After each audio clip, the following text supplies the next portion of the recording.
Hello everyone, my name is Douglas Nelson and I'm the founder of Precision Neuromuscular Therapy.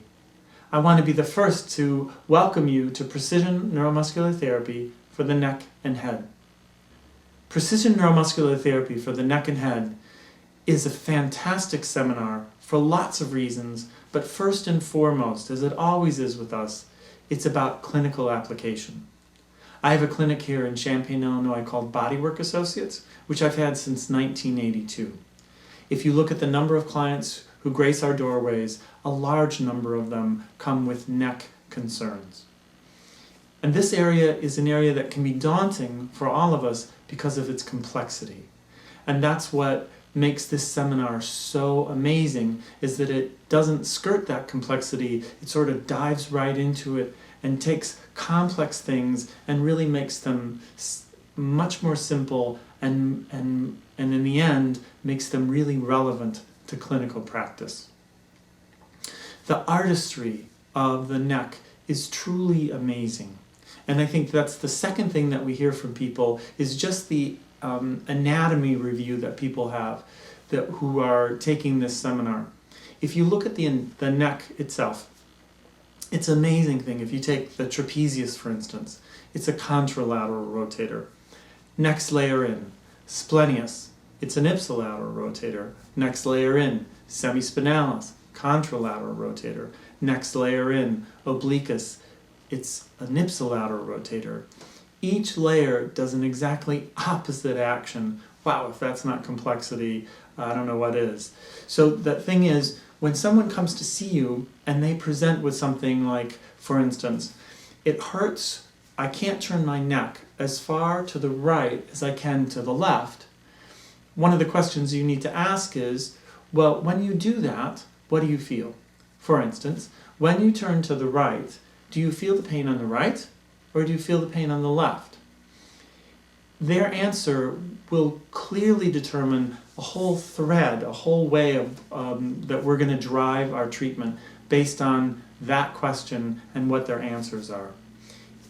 And then we're going to nuance it even more by asking them, well, when you feel it on the right, do you feel it more if you flex your head a little forward like this, or do you feel it more if you extend a little backwards? As I always say, everything means something, but only if you know what it means. And for us, the way to know what it means is always about functional anatomy. What we have to do is listen to our clients and be able to interpret all the data that they tell us. It hurts when I, but not if I. And strangely enough, when I do this, it doesn't hurt at all. But if I do that, then it hurts even worse.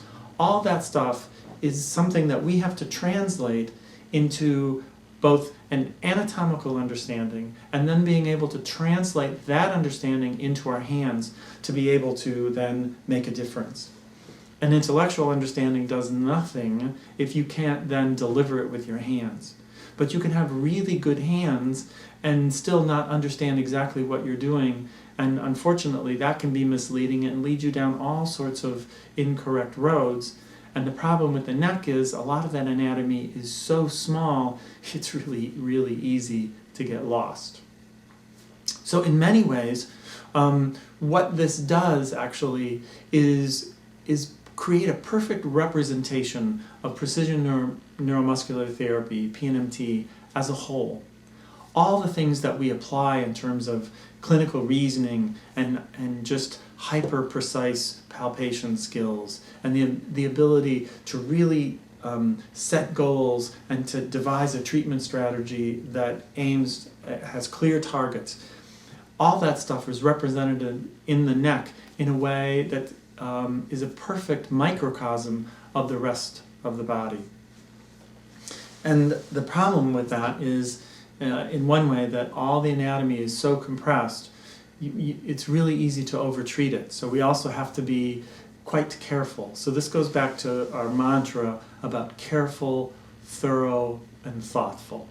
First, it's really careful palpation. The neck is not something that you can wail on, that you can just pick an area and just kind of dive in and do overbearing pressure. I'll give you an example of this. The rectus capitis posterior minor, this little tiny suboccipital muscle, has, in terms of its proprioceptors, has 38 per gram. Your gluteus maximus has 0.6. This is a very, very sensitive little muscle. And also, like for instance, the obliquus capitis right next to that, another suboccipital, it has the greater occipital nerve running right kind of underneath it and sort of through the middle of it, coming through in the middle of the muscle, this thing, the greater occipital nerve curves and then goes back up to the back of the head. This is not an area that you want to use really heavy pressure. This is an area that you want to use very careful, very targeted, very precise pressure, and that's what we're all about. Thoughtful. So careful, thoughtful, thorough. The thoughtful part of it is that if we're treating the obliquus, we know why we're treating it, and we know what the expected outcome would be. To find something that's tender, there can be a lack of clinical relevance to this. You can have things that are tender that honestly don't mean anything and won't get you anywhere. The thing is, if we're treating a muscle, if I'm treating a muscle and you walked into my clinic and looked at me treating something, if you asked me, what are you doing and why are you doing it, I should clearly be able to answer that question. If I don't, it means I don't know what I'm doing and I'm hoping for the best, and that's not exactly a treatment protocol.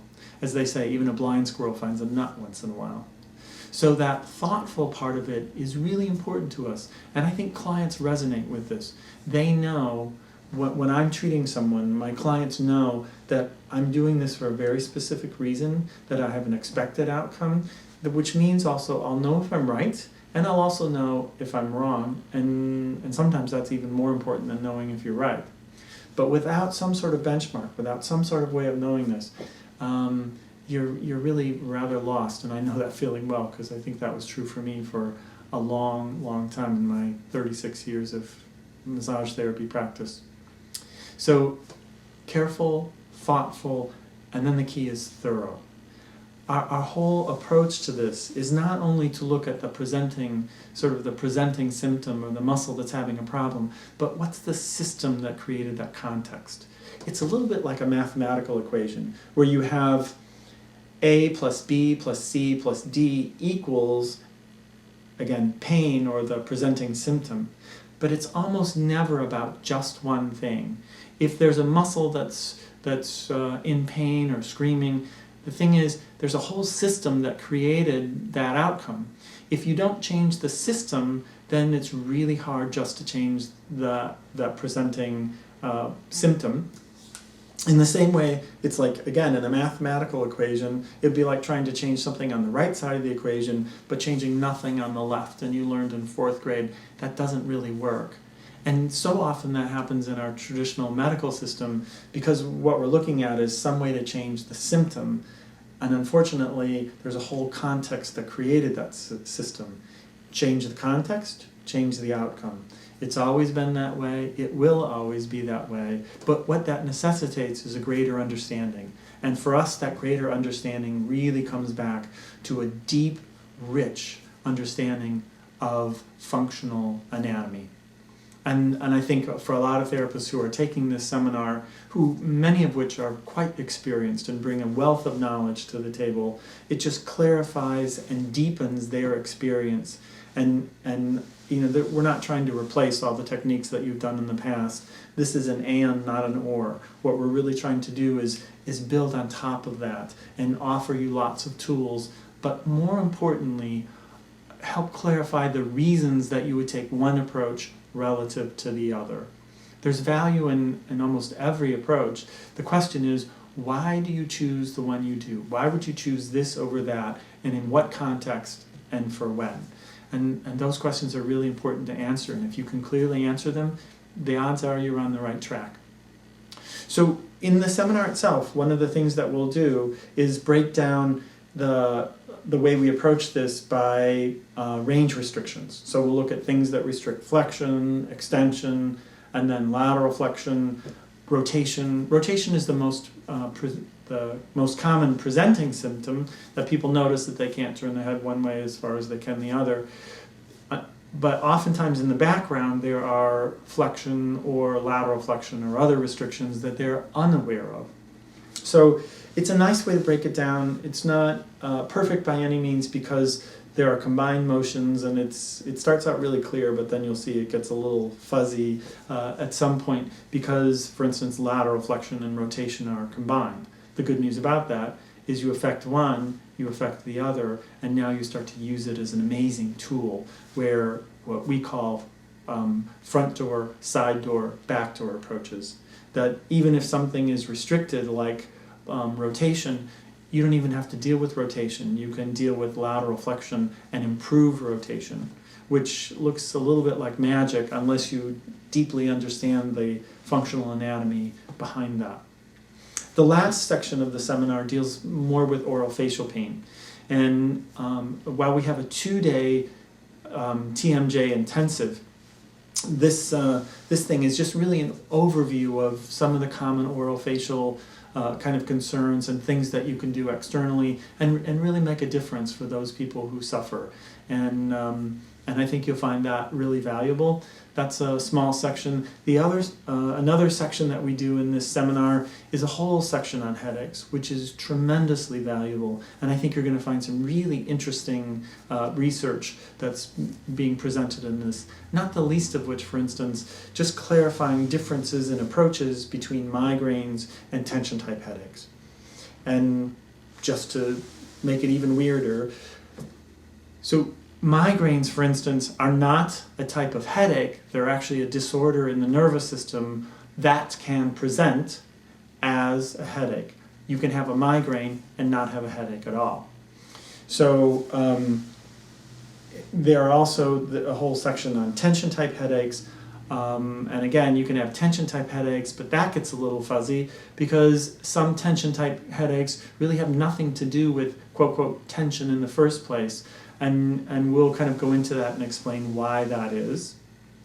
Also, so we have migraines, we have tension type headaches, and then the last category is cervicogenic headaches. And there's some really, really interesting research on that, on the underlying mechanisms that cause it, and also the treatment, for instance, for that would be very, very different than the treatment for the other two kinds of presentations.